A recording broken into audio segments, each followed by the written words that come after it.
Women's Interfaith Network, or WIN, is an organisation which aims to bring women together from all the different faith communities to combat stereotypes, to combat prejudice, and to promote understanding and respect between the different faith communities. Tonight we're talking about women in conflict, and I'm talking to a group of writers about what women working across the faiths and writers can do to achieve something constructive in situations of conflict.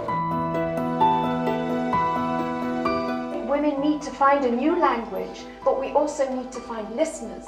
And we need to teach ourselves and others the power of listening. I love the concept of bringing women together from a variety of backgrounds, because that breaks down barriers, and we need to have as many of those organisations as possible. Our aim is to start as many local women's interfaith groups as possible and to form a very strong women's voice that is going to say, we have had enough of this, we've had enough of bigotry, we've had enough misunderstanding, we've had enough of hate crimes. We want a better future.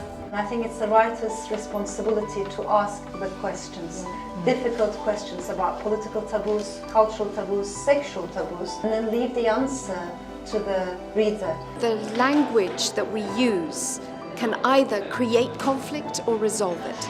I think women have been in the forefront of having to negotiate conflict with words, and so it's terribly important, I think, to have their voices, to have their writing, to listen to how they put things into language.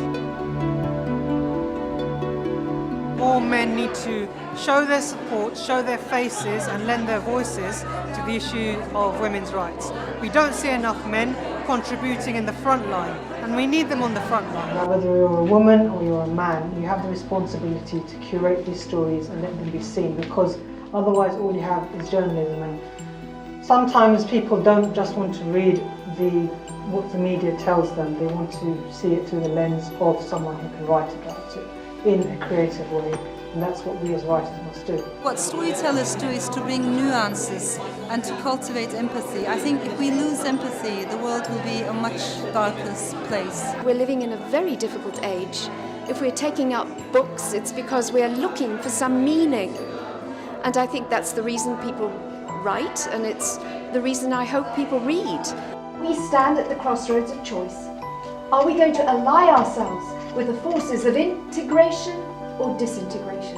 And for me to be in this company with you tonight is a sign that the forces of integration are very strong. Tonight, the idea was that we wanted to explore women in conflict from a different perspective. We wanted to explore it from the literal point of view, and the authors, when they approach the topic, they talk about it in depth. They discuss the complexities, the contradictions, but they made it so accessible. In the end, it's only through dialogue that we achieve change. These networks and these conversations, I believe, make all the difference.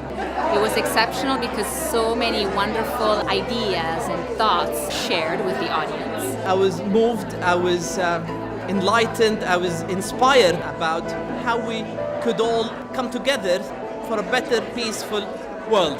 I wish we could do more of these events and get different people from different walks of life. This is what we need in this day and age.